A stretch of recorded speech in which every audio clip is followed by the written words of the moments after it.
Hello, hello, and welcome to the Canadian Football Countdown. I'm Ryan Coop here alongside Trey Colbeck with a special bonus episode of the podcast here because we've got a new CBA, baby. The CFL is coming back. Football is getting underway shortly, and boy, can we not be more excited. And we figured, let's hop in here, live podcast, live on YouTube, live on Facebook, Twitter, Twitch. You can find us anywhere. If you're here live, hello. If you're here in the podcast feed afterwards, hello.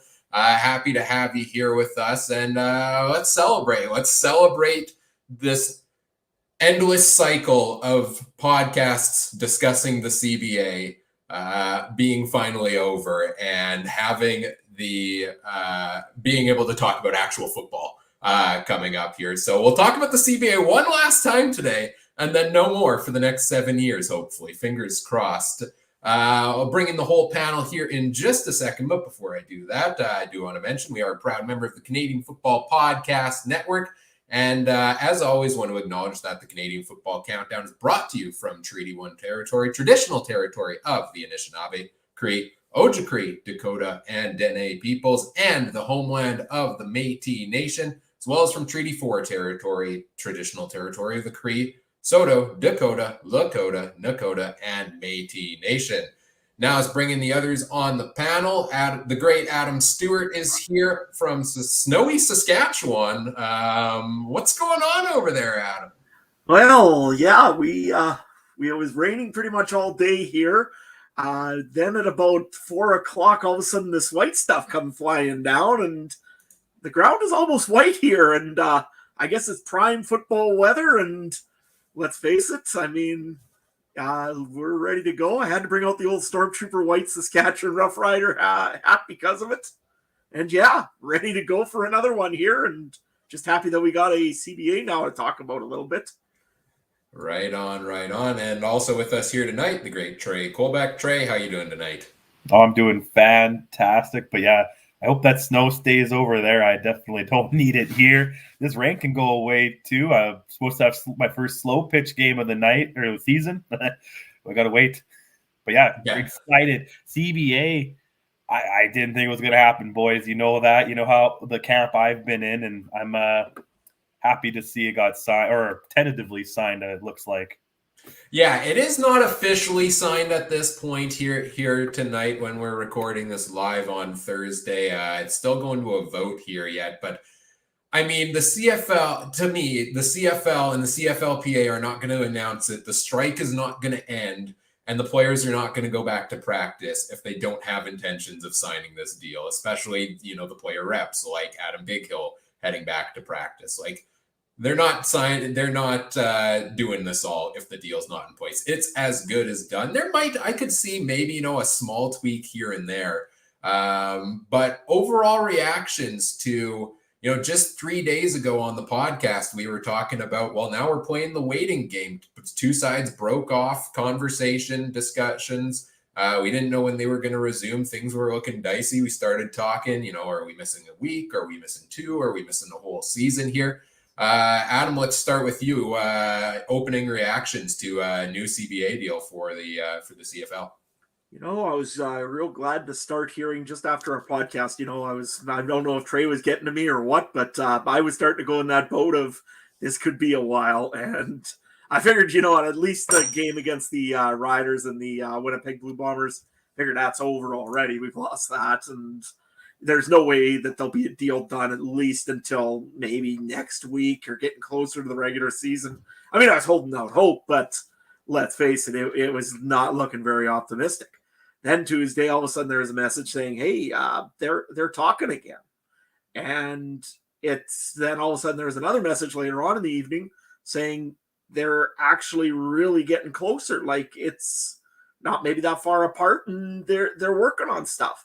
Finally, Wednesday hit, and I mean, let's face it, I was just heading out for a little bit, and all of a sudden I got the notification from one of our fans just saying, hey, did you see that it sounds like all signs are pointing towards Winnipeg possibly getting ready to practice tomorrow? From Jeff Hamilton out of the Winnipeg, I believe it's the Free Press or the Sun. Anyways, So I seen that, and I was like, well, that's a good sign if Winnipeg's going in there, because, I mean, let's face it, Adam Bighill has been big on the side of this isn't done, this isn't over. If all of a sudden Winnipeg's saying they're going to practice, something's happening. So I tweeted out, I think within an hour or a couple hours, we'll probably end up getting a deal. And 5 minutes before the Battle of Alberta, we had a deal done. So it was real good timing, real great feeling. Trey, how about you? Yeah, I'm excited to see it. And the one thing that happened that I'm pretty sure we all said wouldn't happen was the league had to give more. And then they did. So that was why I was in that camp of it was going to be a long time, because I didn't think the league was going to give more. I thought the players were going to stand strong. Nope, the league actually had more to give. So it's good to see that. I was really excited to see the boys on the field today. So hopefully whatever still needs to be worked out gets worked out, because I think that would even be a bigger stain if somehow they went back to the drawing board. But like Ryan said, I'm pretty sure it's just dotting I's and crossing T's at this point.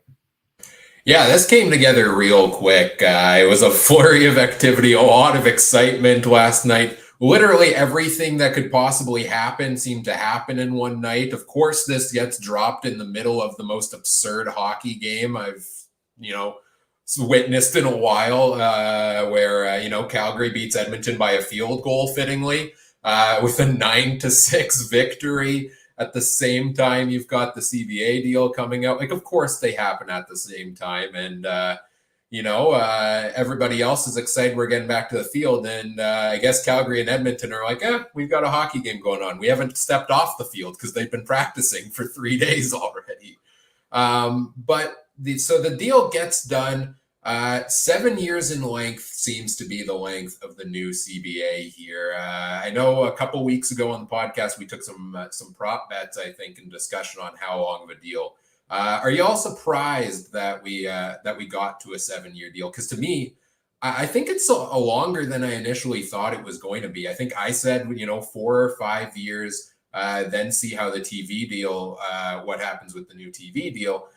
Now, the reports are out there that this is 7 years long, but the players have an option after 5 when the TSN deal ends to go and do the new deal at that point early, right? So, Trey, what do you think of this?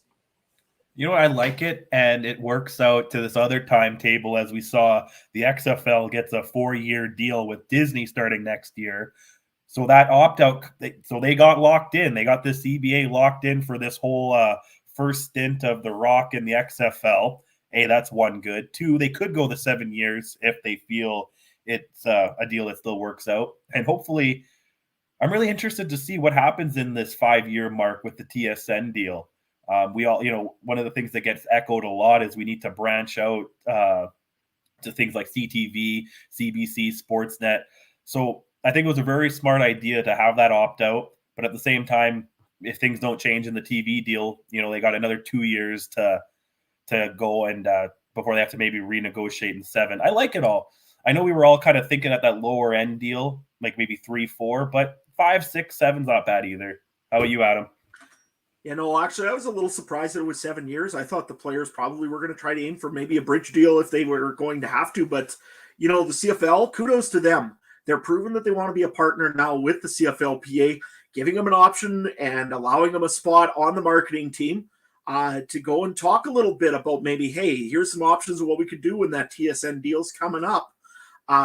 If it works out and that there's a better offer on the table, or TSN's going to pay more, or whatever's going to happen there, at least the CFLPA knows that, hey, we can go in and we can talk to the CFL about this and work with them to make a better CBA than we have right now. So really good on the CFL for doing that, to allow that option. Most times you'd think, geez, no, they'll just lock them in for 7 years and that's it. You know what? They got an option to get out. And the nice thing is, again, the 7 years, you got lots of stability. Like you just said before, Trey, the XFL is coming. Now, let's face it, they just got a big deal through ABC and ESPN. Like I said, I really, really like this deal, the length of time on this, for both the CFL and the PA in this case. Yeah, I think it's, overall, I think it's a good deal. We don't have an official confirmation from the league of, okay, here's the new deal so far, but we do have, a series of tweets. Dave Naylor, Farhan Lalji, two of the major players, and breaking down that news for us. And it's a lot of the topics that we've talked about over the past two episodes here already are what we kind of see in the details here, but there is a little bit of tinkering here and there with that. But yeah, the 7-year deal gets done.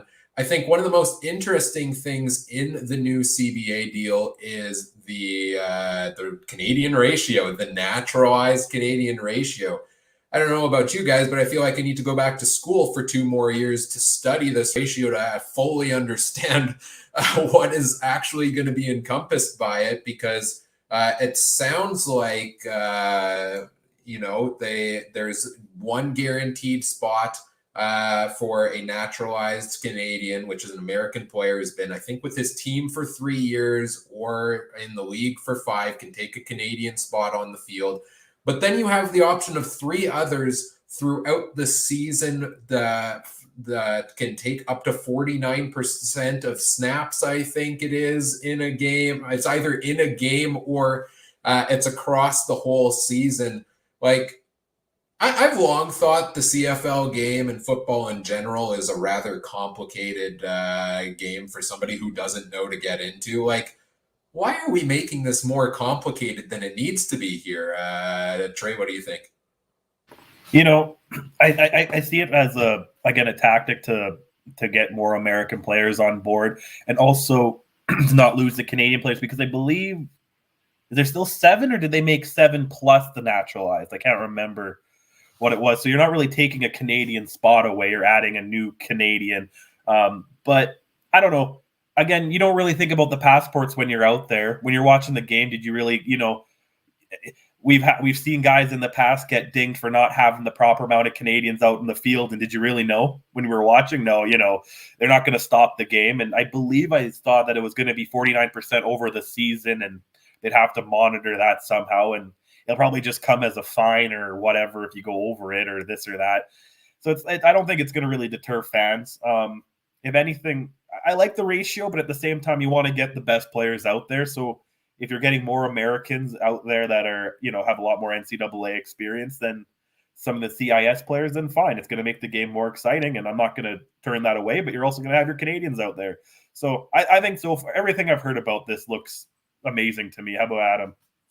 Yeah, no, I agree. I mean, everything about that looked very good. I mean, let's face it. I said, who's going to stop the running back Canadian Simone Lawrence now? Just because, again, he might want to use some of those 49% of the snaps to go in the running back position. Let's hope we never see that, though, because I pity the fool that has to stop that guy. But you know what? It just it adds another wrinkle into the interest that there should be when it's CFL free agency time. Let's face it. Now you're going to be looking at those veteran American and Canadians. Americans, those veteran ones that are actually probably going to be like in that 5-year ratio already, that have been in the CFL for quite a while, and you're probably going to give them maybe even a premium now. So the veteran American gets maybe a little bit a better payday that he wouldn't have gotten before. That doesn't mean that the Canadian is still not going to be important. Let's face it, you still got to fill that roster with something, and for 3 years, those Americans don't count. So the Canadian right out of the university or out of U Sports is going to get an advantage over the guy that just is coming out of the NCAA or even out of the NFL. Another little neat thing that they just changed, if you've been in the NFL for 3 years and you come up to Canada now, you're not considered a rookie. You don't have to sign a rookie deal. You actually can sign a veteran deal and negotiate. So that part's pretty cool as well. Hopefully it attracts some more guys into the CFL that are maybe on the bubble of thinking about, well, geez, I'm going to go for a CFL rookie contract. No, I'm not going to do that. Well, all of a sudden now they get a chance to do an NFL or a CFL veterans contract, which is a little bit better than the CFL rookies contract. So I really do like that part about the ratio right now, how it is. It's going to take some definite reading of the books, though, to make sure that we got that all right in the long run. Yeah, I saw some fun tweets on that the past day or so of, teams are going to now need to hire a ratio manager whose sole job is to manage that. And also, one of the things that I think needs to be discussed is how is the league going to enforce this? Like, are they going to have some sort of if let's say it's 49% of snaps in a game, like, do they have a designated referee that's counting the number of snaps for each guy on the field, like throughout the game, and deciding, okay, nope, sorry, you're at 49%, and then flagging you on the next play, you getting a fine afterwards? Like, they say, I look, I like it as well. I'm happy we're still at, seven. I think it's 7 Canadians plus the one naturalized American, and then you've got those three factoring in there at the 49% as well. I do like that, but I think it's going to be very complicated, and I would not be surprised if we don't see it fully enforced. If I'm being honest, if it's not tracked in a way that's actually going to be enforced there. But we'll see how that plays out and see how, if we get more clarification on how they're going to manage this and how teams are going to manage it too, because let's say it's 49% of snaps in a year. Well, some of the discussion I've seen is, can you load up your American roster for the playoff run? Get those Canadians early on in the season and then naturalized Americans down the stretch. So could be interesting to see how guys such as Chris Jones, everybody's favorite coach to watch, manage their rosters with this here. But that is one of the main new things in the new CBA. What else do we have here? What else to you guys stands out the most from the new deal, Adam? One thing that I really like to see was the revenue sharing portion of it. It did get changed a little bit now that the players are going to get a portion also of the Grey Cup revenue, which is huge. I mean, let's face it, that's the biggest party in all of Canada every year.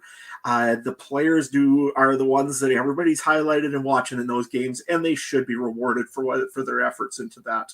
So the revenue sharing, plus also it's being audited a little bit. You know how always we say that the CFL is very poor for transparency? Now they got to show it, and that's a good thing that a third party is actually going to be able to audit this and make sure that everything is being done up to snuff and up to the book. Because let's face it, if there's one pet peeve I always have on social media is hearing, oh, well, the CFL is a bush league. No, it isn't. It's a legitimate league. It's done its thing. It's showing off what it needs to do.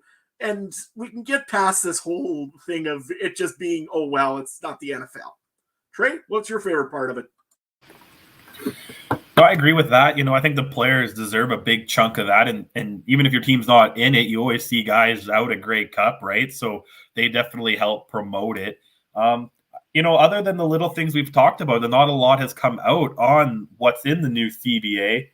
So I have to say, just agree with that. I do like the naturalized Canadian. I think that's a really good idea. And like you were saying earlier, it gives a benefit to guys. So let's say American's got 3 years in a team, then he's got to think, well, if I go to a new team, I got to play 2 more years before I can get that naturalized position, or I could just re-sign with the team here and get the position, right? So it's kind of like the RFA, UFA kind of idea in the NHL. Gives players a benefit to stay with the team that they have been in, but also gives them a benefit to stay in the league. And I like Ryan's point too about the 49%, because I was even thinking, what if a guy plays the whole one game and then he's injured week 2? You know what I mean? And they could definitely look at things around that. And we know how smart some of our general managers and coaches are in this league. And I don't know, whatever, like I said, whatever gets the best players out there, I don't really care. That's what I want. I'm just ready for our preseason game, Adam, that's been rescheduled. The Banjo Bowl preseason and get the games going. That's all the most thing I'm excited about. Yep, absolutely. You've got the Tuesday night football, I guess, there at 6:30 p.m. in Saskatchewan. The Rough Riders and the Winnipeg Blue Bombers. So that'll be a fun one, I suppose. Just hopefully there's no snow on the ground on May 31st. It's going to happen, isn't it? You jinxed it. Way to go. But hey, we didn't jinx the CBA. A couple days ago, things were looking rough when we were here, and we talked about how well or not well things could go. They went well. We're back here, and we took bets on how many games we were going to see missed, and we're not missing any. Like, that game is getting rescheduled. The one that was supposed to take place long weekend Monday gets rescheduled for 8 days later. I don't really think that's the end of the world either, because the way the preseason schedule worked out was that game was, week one was, I think, the only game of week one, essentially, of a 3-week preseason. So, move things around a little bit. It was a week before any other games. I don't think you're missing a beat with this preseason schedule at all. One of the interesting things I had, seen, and I think Mike, who, couldn't make it here with us tonight, he had brought up to me was the idea of, could you switch the preseason schedule around and have Calgary and Edmonton play the Monday game? Because these teams have been practicing already. That's the big concern here, right? Is the lack of practice. But no, I'm happy with how things have worked out. The game's moved. Yeah, Tuesday night might be a little bit weird, but we're known to have a weird schedule here and there. And now training camps begin, and I'm beyond excited to see things get done here. Yeah, I am too. I mean, let's face it. I'm just looking forward to going and seeing whenever Chris Streffler arrives in Saskatchewan and ends up just putting on a green and white jersey and seeing the looks on a few of my colleagues' faces when that happens. That isn't going to happen, is it, guys? No, we could talk about that later, but I think if Strevy comes back, I could either see Ottawa or Winnipeg. That's my 2 landing spots for him. Either he'll go under Lapo and Lapo will utilize him there, or he'll come back. But we'll talk about the schedule. It's not a big deal. Most guys don't even play both games, so having a quick turnaround now and squishing it in, like I was looking. So now the that'll be Winnipeg's second game, and it's on the road. They're probably not going to take everyone anyway, so it doesn't matter. And then now you have Saskatchewan has their home game, and they 3 or 4 days later in BC have a road game. They're not going to take everyone to that one either, right? So you're probably going to have half your roster playing anyway, so it doesn't really matter. And and we could talk about the Calgary Edmonton thing. I don't think it's that much of an advantage to you guys. Like, 3 days of practice? Like, if this went longer, okay, but 3-4 days of practice. These guys are having practices already anyway. A lot of them, they have their individual workouts. I don't see it being a real huge thing. Well, if you're Edmonton and you're a quarterback, you're not really getting much more practice time than any of the other teams, because you have to share it with 13 other guys in the Edmonton quarterback system. No, that's a great point, though, that yes, there hasn't necessarily been formal practices for these other teams, but Montreal's, the players have done players-only walkthroughs. We've seen it here in Winnipeg as well. I'm sure it's happened for other teams around the league. I agree. I don't necessarily think it's a huge advantage either way for these teams. I don't know, Adam, what do you think? Nah, it's not really much. I mean, maybe a little bit of an advantage for Edmonton to evaluate some of the guys they've had. I mean, they did have a big release the other day. The one Canadian receiver, I'm sorry on the name right now, is what Tavon Smith. Or Jalen Smith. So that was kind of interesting that they could make an evaluation and decide to move on from him. But I mean, that's the only team really. I mean, Calgary's not really changing everything in the world in their team this year. They're going to want to do some evaluating too. But I mean, I think it's more Edmonton might gain a little bit because of it, because they got the extra days of evaluation. Nothing worse serious. Nothing that's going to cause a game to be that's going to win a guy a game either way. So the CBA deal gets done here. Like we said already, very quick, it seemed to turn around and happen. Do we think they actually broke off conversations for those couple of days? I mean, it seems like they did. And how close do you think they were initially when they broke things off? Because, we were going through 3 straight days of 12-hour talks, and then it seemed, okay, we heard nothing. Maybe a Tuesday rumbling of under the hood, little secret conversations going on here. And then boom, Wednesday was kind of, let's get ready to play football. Like, what do you make of how quickly things turned around there? Did cooler heads just prevail after they took maybe a day off to go and review and see with the situation where they're at? Trey? Yeah, I think that, every great deal has somewhat of a backroom aspect to it. I'm sure they always talked and kept in communication. I don't believe that there was actual silence. If there was actual silence, I think there'd be no CBA right now. That wouldn't have just magically happened. Yeah, but the cooler head thing too, we knew a lot of the players were very adamant. I think that's maybe one reason why, too, the Blue Bombers backed up on having the fans come picket, because I think they knew that there was some rumblings. And I don't know about the Hamilton turnout. It looked like there was mostly players there. So I think that they kind of knew this was coming. Not too shocked either that they kept it, because, yeah, both sides were shooting shots on the socials, right? So they probably just thought, let's get this done more privately, and then we'll go from there. Yeah, that's probably what happened. I mean, let's face it, Saturday, yeah, it was maybe a little bit of turbulence, but overall, they said, look, let's just take the weekends, take Sunday off. Let's both think about this and what we're going to be doing here. If you guys got to go on strike, do what you got to do. But you know what? I think the players realized that it was there was a pretty good deal already up there, and the framework was almost there for a deal. With some changes, they knew it probably was going to work. And yeah, I'm sure that they mostly kept in touch. I don't think there was a real big breakup and they just went completely separate ways. Like I said, I think that the deal was kind of roughly structured by Saturday. Probably by Monday, Tuesday, with a couple tweaks, we ended up with what we did on Wednesday. I'm just so happy to see the sides come to a deal that I genuinely feel like the players are actually happy with, because that's what we talked about last episode, right? A lot of it was, a lot of the tactics of trying to force the players into a deal they aren't happy with. And yeah, they may have not made all of the progress in this one CBA deal, but I think they made progress in a lot of key areas. I mean, we talk about, guaranteed contracts. The third year of a contract can now be 50% guaranteed. We talk about the lengthened, medical coverage and benefits for players post-career. Like, these are things that, it's almost mind-boggling that they weren't in a CBA deal until now. That it's great to see. And yeah, the negotiations, they got a little ugly at times, and they got out in the media and public and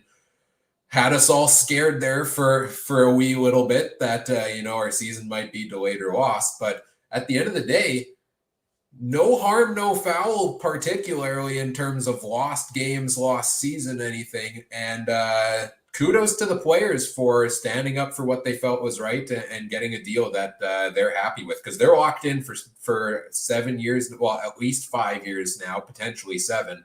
And you want to make sure they're happy for that long and out there on the field producing as much and as well as they can, right, Adam? Yeah, no, exactly. And I mean, let's face it, it was a win for both the CFL and the CFLPA, plus just generally each of the teams and their fans. It was one of those deals that, like I say, you could, as a fan, you could say, look, the players gained in this deal much more than they have in previous CBAs. They've gotten better. You're right. On safety, it's much better for the players now. For injuries after the game, they're going to be covered for a little longer. They got some extra salary in there. They've got some guaranteed contracts, which was never happening previously in the CFL. I think that the CFL gained in this as well, because now they have a partner that they can work with when it comes to maybe betting and maybe bringing in some extra revenues for these teams. The players feel like they can work with their owners or work with their clubs to try to build a better team and maybe make some extra income for these teams. And let's face it, when you have more income, better sources of revenue, everybody should win. And in this deal, I think everybody really did. Trey, what are you thinking? Yeah, I agree with that. Like, again, this seems like one of the better deals that the players have gotten in recent history.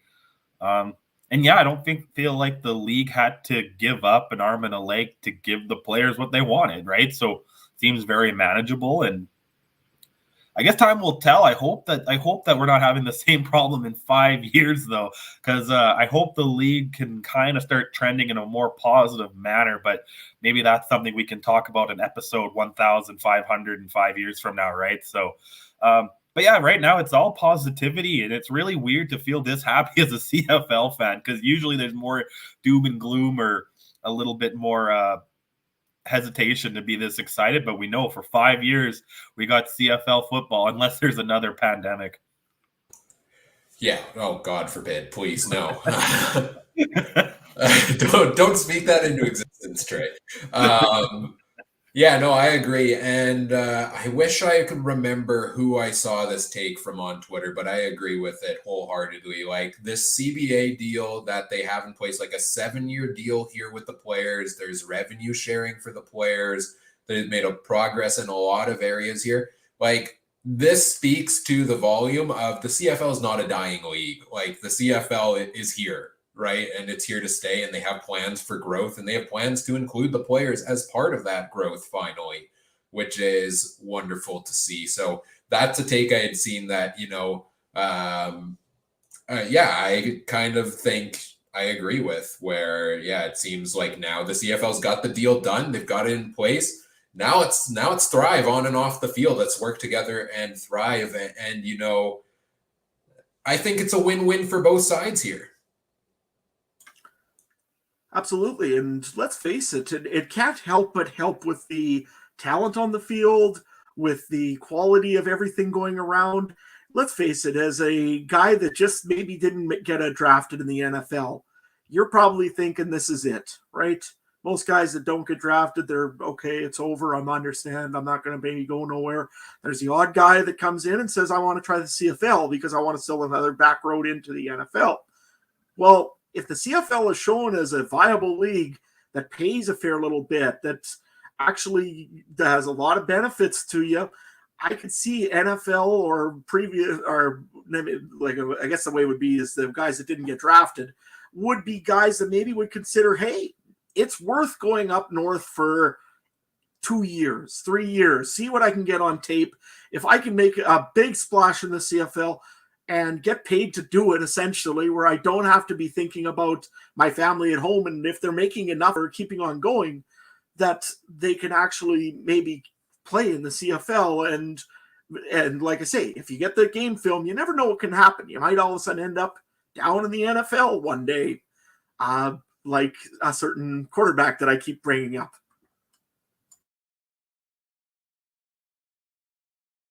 Yeah, for sure. No, you hit the nail on the head here. And I loved this tweet from Dave Naylor yesterday that, significant gains for the players isn't a loss for the league. Like it's one of those things where if you get a proper negotiation from both sides, it benefits both sides. And he said being known as a league that treats its players fairly and, welcomes and works with its players is beneficial for business. It's beneficial for player recruitment. And I think that hits the nail on the head here. So they've got the deal done for now. Now let's see what they do over the next 5 years. I want to see the two sides, continue to discuss, okay, how can we grow the game over these next 5 years? Like this isn't, okay, thanks for signing, shake our hands, now go out on the field. Now we're the owners, you're the players, go work. I hope it's not that. I hope it's truly a partnership going forward over the next couple of years, working on new ventures, because the CFL is always trying to innovate things, whether it's CFL 2.0, whether it's, the Genius Sports data integration deal. Like, get the Players Association, get the players involved there, because not only are they the ones you're marketing out on the field, but also, like, you've got some smart guys in there, and you've got some creative guys in there in the CFL, and I would love to have their voices involved on, what you do with deals like this data deal. Trey, what do you think? Sorry, can you repeat that? You just cut out a little bit here. Oh, sorry about that. What do you think on getting the players involved on some of these deals and negotiations going forward, not just the CBA, but having the actual conversations with like the Genius Sports integration and things like that going forward? No, I think it's pivotal. Like they got to keep going forward. And like we mentioned a lot that XFL and the Rock, right? And I actually do have a conspiracy question for you guys. Do you think it's interesting that the TSN deal ends the same year that the XFL one will? So again, in 4 or 5 years, are we gonna have that whole conversation again? If the both leagues are trending and working good, are they gonna try to collab again in 5 years? Though, I think they definitely here in the north of the border, you got to keep moving up. I like, other than the 4 downs, this Genius Sports seems to have a lot of ideas going forward. I've heard there could be a lot of big things coming when it comes to gambling, and we all know I love to waste my money on that. So, I think that's a big one, gambling and getting the players involved. Like I said, you need to have video games. You need to have them promotions. I would love to see the co-op chips again, like the Durant, whatever it was, like Buck Pierce barbecue and stuff like that. You need to get that out there again because you can't go 2 seconds without hearing Tom Brady, Patrick Mahomes, name your NFL player. You could just, even people like my girlfriend who know nothing about sports know those names. But then I say some CFL player and it's like, what?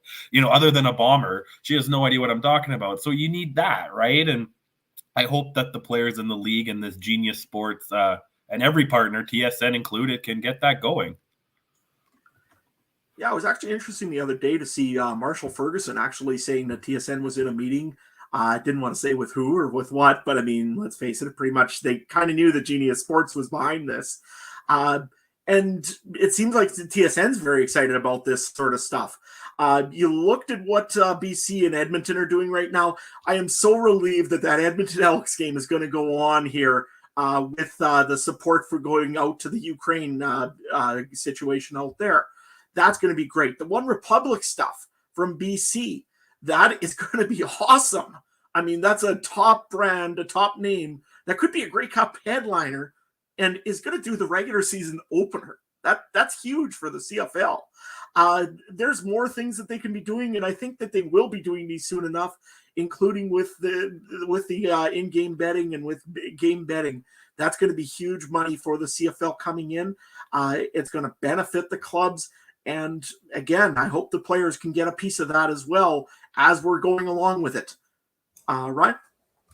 Yeah, we've got a few comments here in the chat.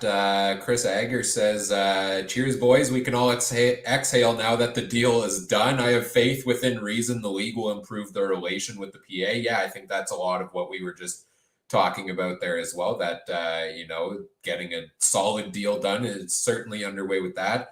And then the YouTube chat, McGarvey02 says, CFL needs to take advantage of the content era. BC and Edmonton have done a great job with the offseason behind-the-scenes content. Got to get it league-wide. Yeah, that's something we've seen a lot of, and I want to throw Ottawa in the conversation there as well, because they've been producing, a series of insider videos, pretty much every team. I know Toronto, right after free agency, I think it was, there was a great article by Mike Hogan, I want to say it was, who they let inside the basically the war room throughout free agency to document everything going on. And I recommend going back and reading it. It was a great read. Like, we're getting more in-depth insider content here around the CFL, which I love to see. We've got the Elks, who I think the Elks have started some sort of Elks influencer program on social media. I know they had a big meeting there with Victor Cooey and the social media manager. Her name escapes me off the top of my head. I do apologize. Over in Edmonton. And I'm excited to see what that all entails as well. It's certainly not going to hurt to help grow the brand for these teams around the league. What do you guys think, starting with you? Let's go to you, Adam, on the content era of the CFL. I've seen that the CFL also hired a new gentleman for social content. I can't remember the gentleman's name, but wish him all the best. Let's face it, your first week starting in and you've had a CFL strike that pretty much everybody wanted to probably tear your head off about on social media. So if you're one of those fans out there that does that, don't do that, okay? Seriously, these guys here don't need to get their heads taken off because they don't control the stuff in the back. However, they do have some great content ideas, and I really, really hope the TSN works with them. so they can get all the content and get some really exciting things going on. Maybe get some reverse angles. You've seen that 360 view that they have for hockey games, where you can move around or do whatever you'd like to do with in an NHL game. Why can't we do that in the CFL? It shouldn't take much nowadays. There's all sorts of technology and the content is there. Just got to be a little bit creative, think a little bit outside the box. And you know what? I think the CFL is going to nail some of this stuff this year. I really hope that they do a lot of promoting of themselves as well. Not just the teams, but promote yourselves, the CFL. Trey? Oh, yeah, I agree. And as someone who does control social media accounts for the harness racing here in Manitoba, don't shoot the messenger, right? We're just putting out the information that we're getting told. But yeah, like I said, you got to keep growing the brand. And I get hesitant with the influencer thing because I guess it depends on the rules. You can't want everybody being an elk influencer. So as long as the vetting process is okay, because you don't want anybody who has access to a phone to be influencer, a brand influencer. But it's what you need, right? We live in that world where I spend 90% of my day on TikTok or Twitter or whatever, it's what we do. And unfortunately, I don't see much CFL. I know there's a CFL TikTok account. I know they're on Twitter. I know they're on Facebook, but I don't see much of it. They're not playing football right now, but I see way more NFL than you see CFL. So they got to get going because they got, a month until kickoff, less than a month till kickoff now. So you should be pumping out hundreds of videos a day. You got 9 teams going to camp. You got 9 teams that you can get content for. Make it work. I think that this league has so much they can promote. They got the hometown stories. You got like you said, the Americans who don't get drafted to come up here, the comeback stories. You got so many stories that you can tell on a weekly basis. So definitely should keep it going. Sorry, I just saw the comment and I got distracted there. The other one also, again, like McGarvey02 just said, the individual teams are really doing a lot better of a job than they used to. The Arrows Up series, I've taken a look at a couple of those already, and man, are they interesting. That little talk with Noah Zur, man, he made me feel like, that's exactly how we all the guys in Saskatchewan answer the phone. You know what? It just makes you feel like you're part of something. And kudos, to the BC Lions content creator for doing some of that stuff. Really would love to see that in Montreal and would love to see that in Toronto as well. And I think we will. I think that there's some good content creators out there now in each team, and it should be good to see. I found the names that escaped me earlier because I want to give them credit. Ali, AA Liana Marie on Twitter is the one championing the Elks influencer program, and the CFL's new coordinator of content is Connor O'Neill from CF Perspective. So shout out to both of them for a job well done with the online presence of the league.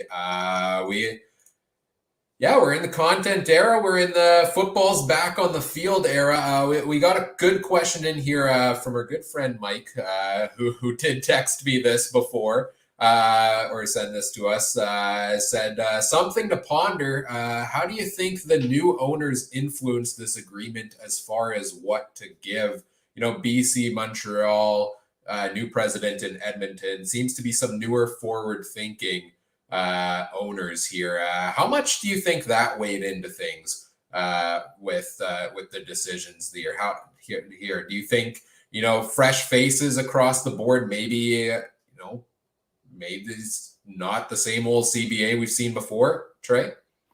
Yeah, I think it hugely affected it. We've kind of grown used to this, that there's about 5 or 6 teams that kind of clump together and then 2 or 3 that kind of go the other way. But getting some new faces in there, starting to spread it out. We know that when it came to the XFL stuff, there was a lot from a team down in the 6th there that seemed to lean one way, and now the other teams lean the other way. So there's a lot of division even in the Board of Governors, I think. And I think having new ownership and new ideas is definitely a good idea. How about you, Adam?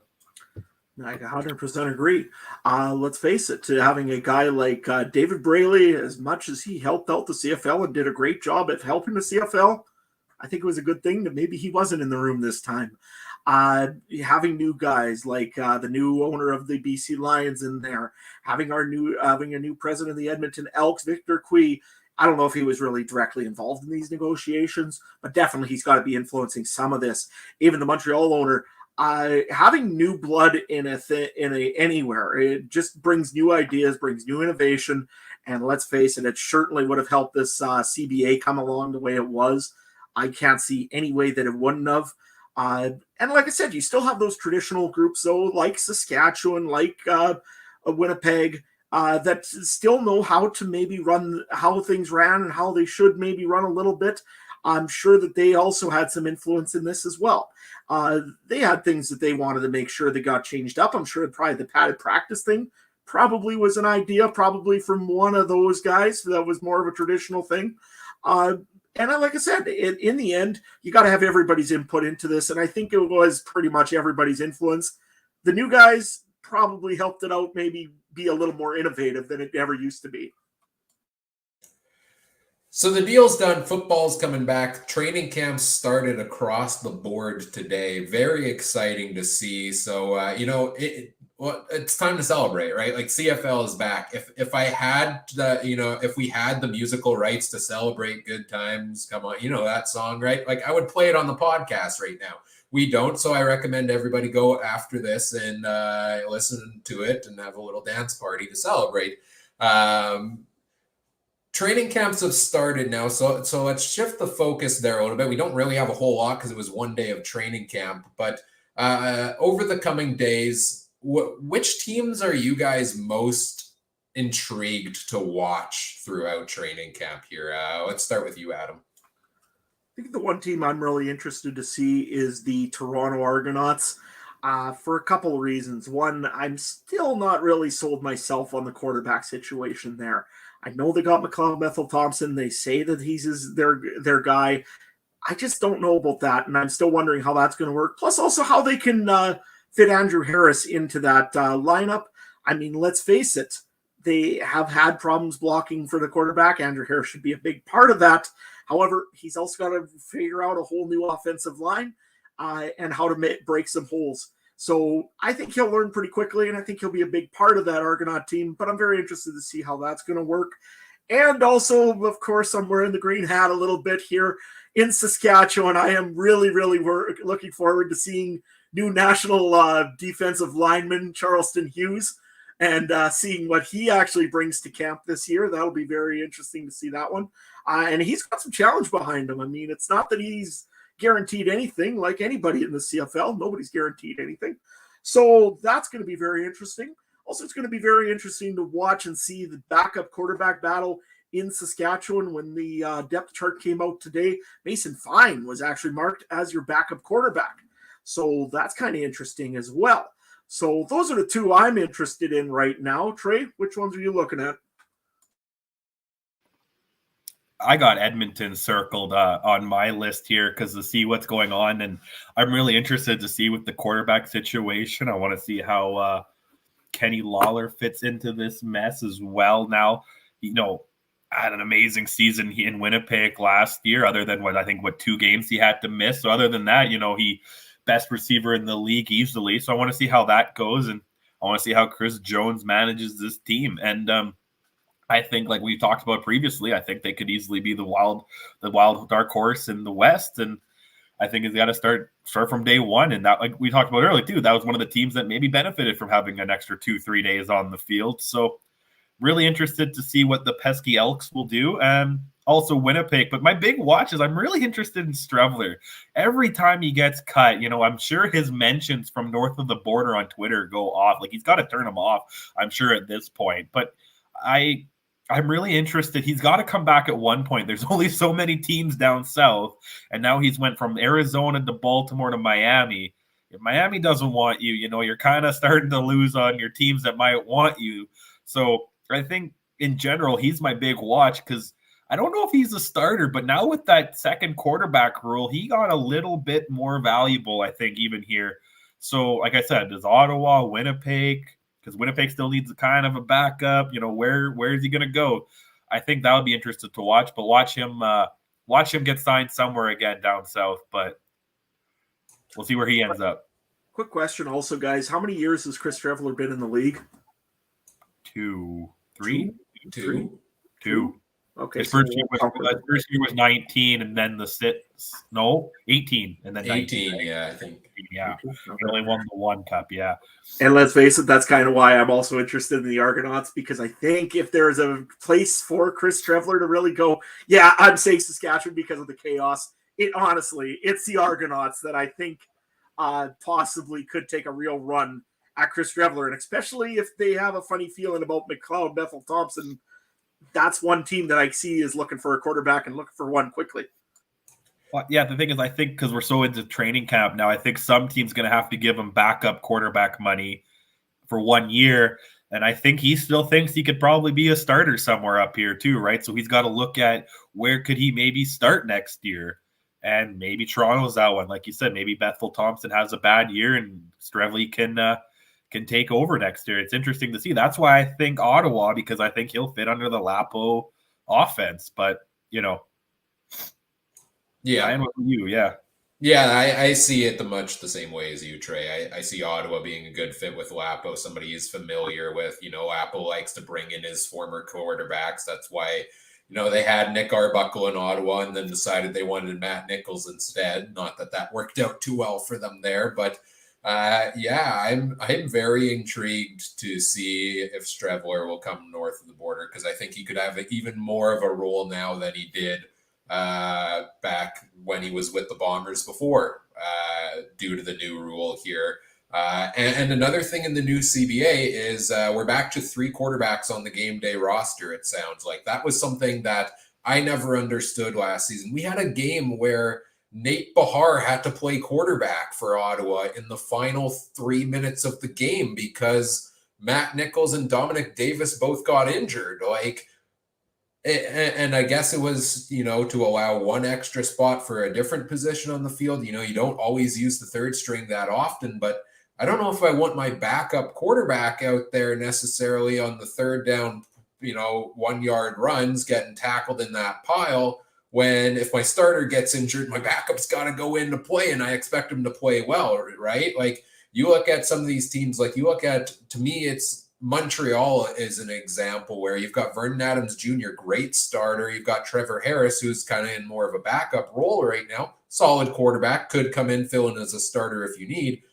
But he ain't going to go, he's not your third down goal line plunge type of quarterback to me. So, having a third quarterback back on the roster is something I'm excited for in the new CBA.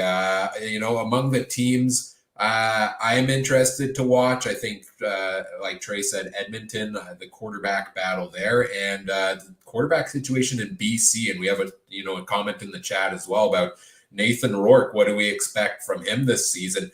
I honestly don't know what to expect. I think it could go very well. I'm high on what I've seen from Nathan Rourke in the few games I saw last year, but we've seen quarterbacks have potential after a couple of starts. James Franklin is an example, didn't really take off. Nick Arbuckle, he's bounced around from a couple of teams. So I don't think we'll know until we get underway with the season truly what we see from Nathan Rourke. Yeah, pretty much that's what it is. Although I got to say, from what I seen from him last year, if that guy has an offensive line out of him, I think the sky's the limit for Nathan Rourke. Honestly, he's got a good arm. He's got smarts. He knows what he's doing out there.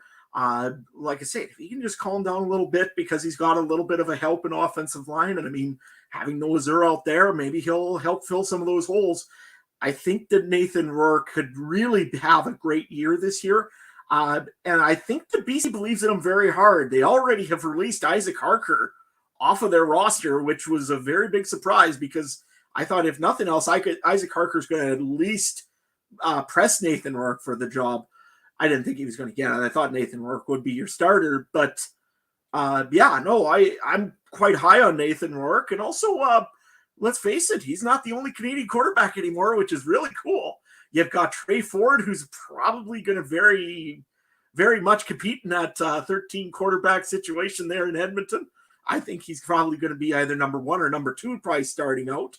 And also in Montreal, you still got Vernon Adams Jr. there, and he's going to have a great year, I believe. He's going to be wanting to show the 2021 was not his best year. He's going to come back flying as well. So, Trey, what do you think of Nathan Rourke? I want him to do good. Like for the sake of his passport, I want him to do good. Do I think he's going to? I wasn't very high on BC this year, so like you said, I hope that O-line's a lot better. If that O-line gives him time, that will definitely bode well for him. I don't know. I was just kind of looking at his stats. I think he had 3 touchdowns and 5 interceptions, and for 800 yards roughly. You got to change that up, obviously, if you want to be successful in this league. But then again, it all comes down to the O-line. We know that here in Winnipeg and Saskatchewan. When you have an O-line, that's your Grey Cup year, right? So I don't know if their O-line's there yet, but hopefully soon. And just to go back to Ryan's point, I really like the 3 quarterback rule coming back, because I feel like with the 2, we get in that emergency goalie kind of territory, which it works somehow in the NHL. Sometimes that's the most exciting game, is when the Zamboni driver, right, comes in to beat the team he cleans the ice for. But I don't think you can do that in football. We saw that in the NFL as well with COVID when I think it was 2 years ago, I can't remember which team, Denver maybe, where their quarterbacks weren't allowed to play because of contact tracing and stuff. You can't have that. You need a quarterback to get in there. So having 3 guys, and like you said too, you don't want certain guys to do the goal line punches. What are you going to do? Put some other guy in there? No, you need your quarterbacks, and it's worth having the guy even holding the clipboard if it's 99% of the time. Hear me out on this. We bring back the Wendys sponsorship. Wendys kick for $1 million, except maybe something quarterback related. 2 fans go head to head. That's your emergency backup quarterback. Is the winner of that competition. 100% on that. If that idea is not used, I mean, let's face it, you should copyright that right now, Ryan. Because why wasn't I involved in the CBA negotiations? We would have had this deal done weeks ago. Well, see, talking about that, why have the great promotions of the past just disappeared? Like the Wendy, it was always Friday Night Football sponsored by Wendys, the Baconator, the official hamburger of the CFL, and then you went right into it. You had the kickoff, and like I said before, the co-op chips. I remember the only reason I'd ever go to a co-op gas station in the city was to pick up some of those chips, right? So where's all this great promotion from the past just disappearing? Were they that much of a money waste? They couldn't have been. I mean, let's face it, everybody loved Old Dressler chips. Yeah. I mean, no matter which side of the border you're on, you always ate those chips. Like I said, or the Darian's Darios or Fantus Flakes. I mean, those were great. There was all sorts of those great little promotions back in the day from the co-op. I mean, surely Federated Co-op could do something with that with the CFL. And especially now that the CFL and the PA are kind of in labor peace right now. Seriously, guys, make up some stuff and do some stuff like this. The training cards. I would love to have a set of cards that are promotional stuff for the CFL. If you look behind me right now, I've got a Nathan McKinnon signed print behind me. I would love to have one of those that was licensed from the CFL and the PA. That'd be awesome to try to get something like that. Yes, I know some of the teams do that, but yeah, even something as simple as generic CFL brand merchandise, which the league doesn't have a store for. The Red Blacks have started selling that, which I'm not quite sure how they're the only team doing it, but people have been eating it up. People have been calling it for a while. So there is definitely room for, some more sponsorships and things like that to help grow the game over the next couple of years. And maybe that's a focus, next year and the years after that, now that we've got the new CBA. We've come out of the COVID lost season. We've got a CBA. We're, back on the field full season this year. I'm just so excited to have football back, man. I'm very excited to have training camps out there, to see the players out on the field, see, the roster lineup battles. I'm sure, over the course of this weekend and the next week or so, where teams have to start cutting their teams down. We'll see some surprise cuts there. Tavon Smith was an early one for Edmonton. There's going to be more coming. There always are. So I'm just excited to have football back, man. That's my best way to sum this up here tonight. Anything else you guys want to touch on before we get into wrapping things up here? I just got to add, I know the Fantus Flakes too well. My high school principal, big Rough Rider fan. Anytime I got called down to the office, he made sure to put them right on his desk because that's usually when the Rough Riders were doing better than the Bombers. So I know those Fantus Flakes too well. No, they was just there are so many of those great promotional things like that, and like I said, the Fantus Flakes, even the CFL on TSN going and saying in Saskatchewan, the Canadian Air Force half the time. That was such great promotional stuff that was made out of that. And I mean, back in the day, Saskatchewan used to be just ridiculous for anything that they would put a Saskatchewan Rough Rider logo on. But you know what? Just like you said, Ryan, I'm super excited for football. I'm super excited to get into the prop bets that we're probably going to end up making here. Just the general trash talking that's going to happen between games, between our teams or between other teams that we think are maybe going to do a little better or not so good. Just everything about the CFL. It's just that time of year where you get excited about about football, because usually your team is also, like, let's face it, out of the 32 teams in the NHL, 33 now, I guess. You got a team that's out. Usually your team's out by now, especially if you're a Toronto fan. And like I said, it's just namely, it's that time of year where you want to get excited about something else. And CFL is right there waiting for you to hold you nice and close. Let's get into it. I'm super excited to be doing this here, starting this year. Yeah, we're finally done with CBA talk. Let's bury it in the past. We've talked about it for a number of weeks here in a row. Let's start getting into the season preview content in the next couple of weeks. The preseason kicks off, I think, next week, Friday now, with the rescheduled game. And the regular season kicks off on Thursday, June 9th. So just a couple of weeks away. What's coming up here on the podcast? We're going to get into the season preview content. I think next week we'll preview the East Division in the CFL. Week after, we'll preview the West Division. We'll have a fantasy CFL and betting preview in there as well. And before the season starts, our annual fantasy draft special here. And then we get right into the season content, recaps, previews every single week throughout the season. Very excited for all of the things here to come on the podcast and for football itself. It's been a great celebration here tonight of the return of the CFL. Happy to have you both here with me to do so as we wrap things up here. Adam, where can people find you on social media, and what you all got going on these days? Well, hey, yeah, if you want to check me out over on Twitter, I'm at Adam Stewart 1. Unfortunately, you're going to see a lot of not really much preceding photos for a little bit here, just because we got a little bit of snow on the ground. And but you know what? That's okay. We'll talk more CFL. We'll talk some NHL. Haven't checked what the score of that Avalanche game is, so I got to check that right away. But you know what? 1-0 the opposite way, isn't it? Thanks, Trey. Anyways, now the trade has made more disappointment for me. I guess, Trey, where can people find you? Yeah, sorry, I was just keeping an eye on it here. You can find me at Trey MB Harness, always down on Twitter, always down to talk football, down to talk any sport. Horse racing got the Preakness this weekend. I'm not that excited about it because the Kentucky Derby winner is not racing, which you can ask my opinion about that on Twitter. But yeah, I'm always down to talk any sports.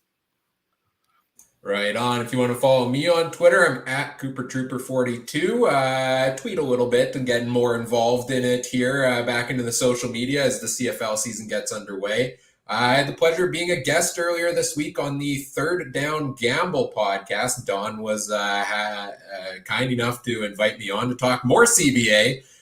This was shortly, a day or two before the deal got done. So, we speculated on a lot of things. I still recommend going back and checking that out. That was a great discussion there. You can find them on Twitter at Third Down Gamble. You can find us on social media on Facebook. We're the Canadian Football Countdown there. On Twitter at CF Countdown Pod is where you can find us as well. You can find our other co-host, Michael Garrell, at Mike Garrell on Twitter. Make sure you check out all the other great shows from around the Canadian Football Podcast Network at CF Pod Network on Twitter. If you tuned in live tonight, we appreciate it. Stay tuned. Lots more live content to come throughout the season. Thank you to everybody who chimed in the chat with your comments and your questions as well. We love those.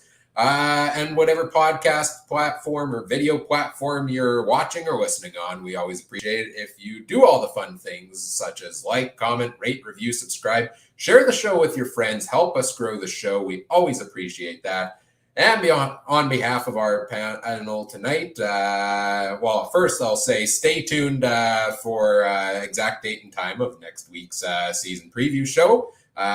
Check that out on social media to get that. And on behalf of our panel tonight, Adam Stewart, Trey Colbeck, I'm Ryan Coop saying thank you for listening. Take care. Have a good one. Bye.